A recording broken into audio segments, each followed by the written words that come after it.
Speech number 7. Ladies and gentlemen, parents, students, and fellow advocates for educational equity, welcome back. Today, we're diving into the obstacles that prevent men, especially men of color, from ascending to senior leadership positions in our urban schools. Understanding these barriers is crucial if we are to dismantle them and build a more equitable and effective educational system. First and foremost, let's talk about systemic racism. The legacy of segregation and discrimination in our country has left deep scars, particularly in our educational system. Men of color face significant biases at every step of their career, from hiring and promotion practices to daily interactions with colleagues and students. Studies show that Black and Latino teachers are often subjected to harsher evaluations and are less likely to be recommended for leadership positions compared to their white counterparts.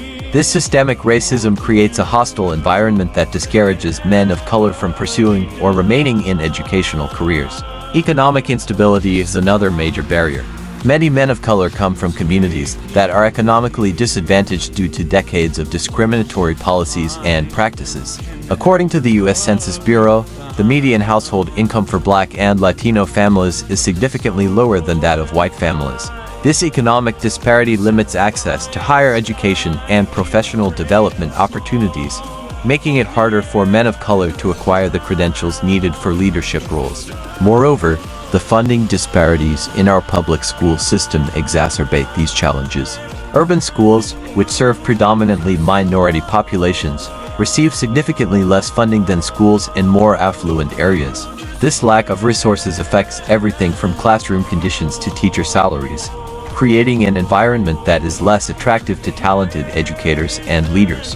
The U.S. Department of Education reports that schools serving a majority of students of color receive about $1,800 less per student than schools serving a majority of white students.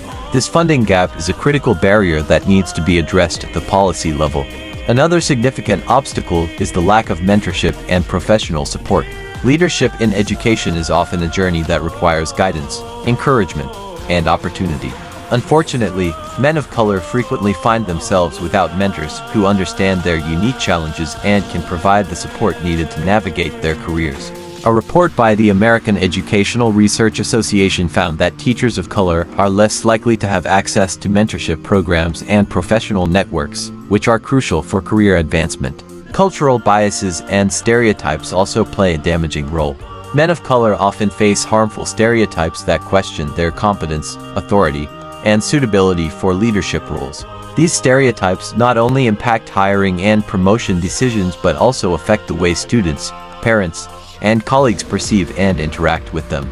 Overcoming these biases requires a cultural shift within our schools and communities, promoting an environment of inclusivity and respect. Additionally, the structure of the education system itself can be a barrier.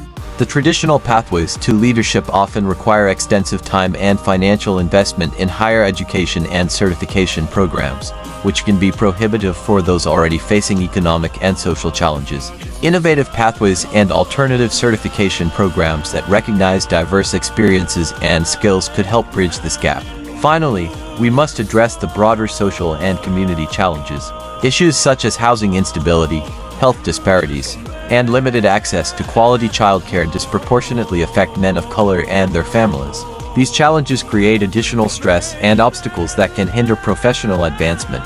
Comprehensive social policies that address these fundamental issues are essential to create an environment where men of color can thrive in leadership roles. So, what can we do to tackle these obstacles? First, we must advocate for equitable funding for our schools. This includes pushing for state and federal policies that allocate resources based on need, not property taxes. Ensuring that urban schools have the funding they need is a foundational step in creating a more equitable education system. Second, we need to implement targeted recruitment and mentorship programs. Schools and districts should actively seek out men of color for leadership positions and provide them with the support and opportunities they need to succeed. This includes establishing mentorship programs that pair aspiring leaders with experienced mentors who can provide guidance and support. Third, we must address systemic racism head-on. This means implementing bias training for all school staff, promoting a culture of diversity and inclusion, and holding school districts accountable for discriminatory practices. It also means advocating for broader social policies that address economic and racial disparities. Fourth, we need to create alternative pathways to leadership that recognize diverse experiences and skills. This could include innovative certification programs, leadership academies, and professional development opportunities that are accessible and affordable. Lastly, we must engage our communities.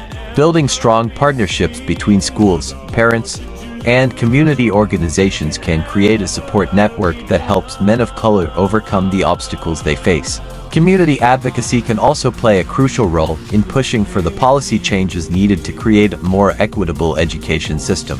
In conclusion, the obstacles that prevent men of color from ascending to senior leadership positions in our urban schools are deeply rooted in systemic racism, economic disparity, and cultural biases. By understanding these barriers and taking targeted action to address them, we can create a more inclusive and effective educational system that benefits all students. Thank you for watching. If you believe in this mission, share this video, get involved, and join us in the fight for a just and equitable education system. Thank you.